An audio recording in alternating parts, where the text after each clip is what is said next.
बहू ने उतारा सास का मुखौटा।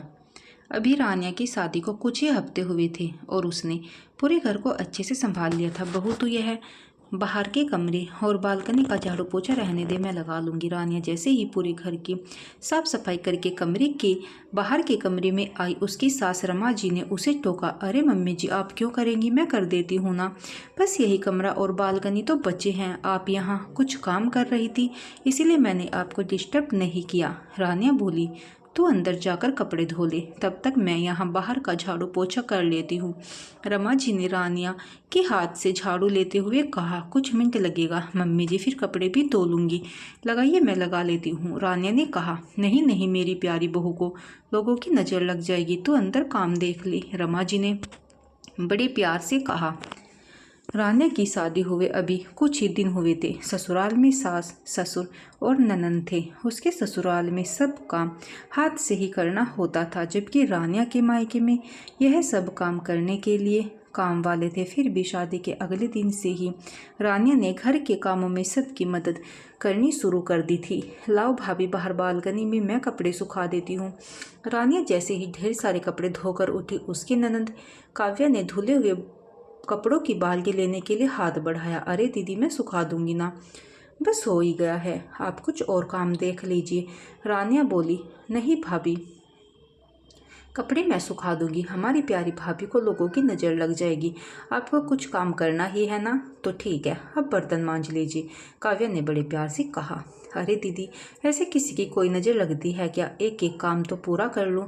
लाइए मैं सुखा देती हूँ। रानिया ने आग्रह किया। भाभी, आप नई नई होना, इसलिए यहाँ के लोगों को नहीं जानती, सब बहुत जलते हैं, कहीं आपको नज़र लगा दी तो, और आपके पास कहाँ काम की कोई कमी है। काव्या हंसते हुए बोली, पर दीदी, अपने पड़ोस में तो सब अपने ही रिश्तेदार रहते हैं ना। रानिया ने आश्चर्य से कहा। बहू कहने को तो वो रिश्तेदार हैं, पर सब एक से बढ़कर एक ईर्ष्यालु। तुम भी धीरे धीरे समझ जाओगी। और जब भी बाहर कुछ काम करने की नौबत आती तो कभी उसकी सास तो कभी ननद बड़े प्यार से नज़र लग जाएगी कहकर उसको वह काम करने से मना कर देती। उसने कई बार इस बारे में अपने पति रवि से बात करने की कोशिश की, पर हर बार वो हंसकर टाल देते थे। एक दिन दोपहर में रानिया किचन का सारा काम निपटाकर पीछे आंगन में बर्तन मांज रही थी। रमा ने उसे बुलाया। पड़ोस में रहने वाली कुछ महिलाएं मिलने आई थी। उसने उनके पैर छुए तो उन्होंने उसे ढेर सारा आशीर्वाद दिया और कहा, बैठो बहू रानी, लगता है तुम आराम कर रही थी और हम आ गए। नहीं चाची जी, मैं तो बस। रानिया कुछ कहने गई कि बीच में ही रमा जी ने उसकी बात काटते हुए कहा, हाँ, अब रात को भी तो ठीक से नींद नहीं आती होगी ना, मैं इसकी इसीलिए दोपहर में सुला देती हूँ। रमा जी ने हंसते हुए आंख मिचकाई। बहू रानी, जीजी तो तुम्हें अपनी पलकों पर बिठाकर रखती हैं, चाची सास बोली। जी। रानी ने आश्चर्य से अपनी सास की ओर देखा। वह आगे कुछ और कहते कि रमा जी बीच में बोल पड़ी। पूरी जिंदगी पड़ी है काम करने के लिए, अभी अभी तो ये आई है, कुछ दिन तो उसे खेलने खाने को मिले। सही कहा रमा, पर आजकल कौन सास अपने बहू के बारे में इतना सोचती है। धन्य है तू। रानिया तो बहुत किस्मत वाली है।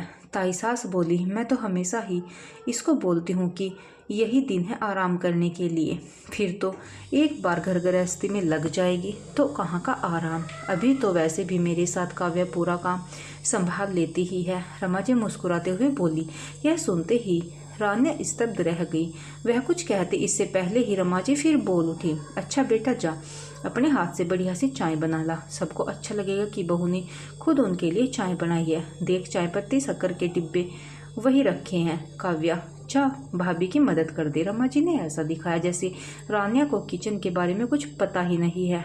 रानिया को आघात लगा, पर वह किसी से कहती भी क्या। वह चुपचाप किचन में चाय बनाने चली गई। तभी उसको आवाज़ सुनाई दी, जीजी, बहू को अभी से इतना सिर पर चढ़ाकर मत रखो, बाद में आपको ही तकलीफ होगी। यह आजकल की लड़कियां अपने मन से तो कोई काम करेंगी ही नहीं। नहीं छोटी, हम बहू का ध्यान रखेंगे तो वो भी हमारा आदर करेगी। ताई जी ने समझाया, पर भाभी जी, मैं तो रोज ही देखती हूँ कि बहू के आने के बाद भी झाड़ू पोछा जीजी ही करती है, यहाँ तक कि कपड़े सुखाने का छोटा सा काम भी वह महारानी नहीं करती। उनके घर के ठीक सामने रहती चाची सास बोली। यह सुनते ही रान्या को लगा जैसे किसी ने उसके कानों में गरम गरम शीशा डाल दिया हो। उससे अब रहा नहीं गया। उसने सोचा अगर अभी सबके सामने सच नहीं कहा तो फिर वह शायद कभी नहीं कह पाएगी। बहुत मुश्किल से अपने आप को संयत करके वह चाय लेकर मुस्कुराते हुए बाहर आई। लीजिए, चाय के साथ गर्मा गर्म पकौड़े भी लीजिए। रमा जी ने उसे गुस्से भरी नज़रों से देखा। अरे वाह, तुम तो बहुत होशियार हो बहू, चाय के साथ पकौड़े भी ले आई। ताई सास ने मुस्कुराते हुए कहा। हाँ, काव्या ने बनाए होंगे। रमा जी से रहा नहीं गया। उन्हें शुरू से यह डर लग रहा था कि संपन्न घर से आई रानिया सबकी चहेती ना बन बैठे, और यही होने जा रहा था। नहीं मम्मी जी, मैंने ही बनाई है हमेशा की तरह। आपको मेरे हाथ के पकौड़े बहुत पसंद है ना? रानिया ने अपने शब्दों पर जोर देते हुए कहा। अरे वाह, तब तो फिर खाने ही पड़ेंगे, चाची सास ने कहा। और जल्दी ही सारे पकौड़े खत्म हो गए। सच में बहुत ही स्वादिष्ट बने थे बहू, तेरे हाथ में तो जादू है, ताई सास ने तारीफ करते हुए कहा। धन्यवाद ताई जी, जब भी आपका मन हो आ जाइएगा, मैं और बना दूंगी। पर आप मुझे नज़र तो मत लगाइए, रानी ने मुस्कुराते हुए कहा। अरे बेटा, अपनों की भी कहीं नज़र लगती है भला, ताई जी ने यथासंभव सामान्य रहते हुए कहा।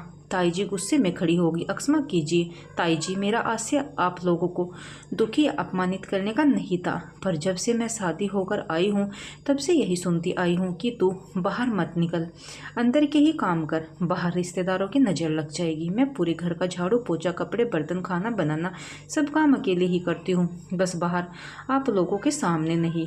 अब आप ही बताइए कि मैंने कुछ गलत कहा क्या? सुनकर सभी महिलाएं स्तब्ध रह गई और रमा जी ने सिर झुका लिया।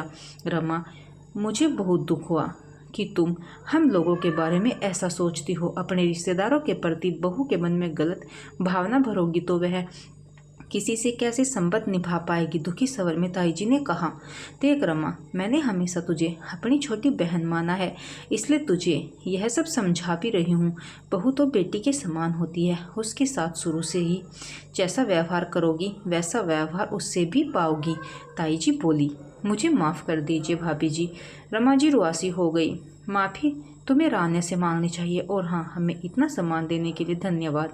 व्यंग से कहते हुए ताई जी व सभी महिलाएं चली गई और रमा जी सिर झुकाए चुपचाप खड़ी रह गई। रमा जी ने रान्या से माफ़ी मांगी। बेटा, मुझे माफ़ कर दे, मैंने अच्छा नहीं किया। रान्या ने सास को गले लगा लिया। बोली, मम्मी बस अब सारे गीले शिकवे ख़त्म, अब हम सास बहू नहीं माँ बेटी बनकर रहेंगे। उम्मीद करती हूँ कि आपको यह स्टोरी पसंद आई होगी। पसंद आई है तो प्लीज़ एक लाइक और शेयर जरूर कीजिएगा। धन्यवाद।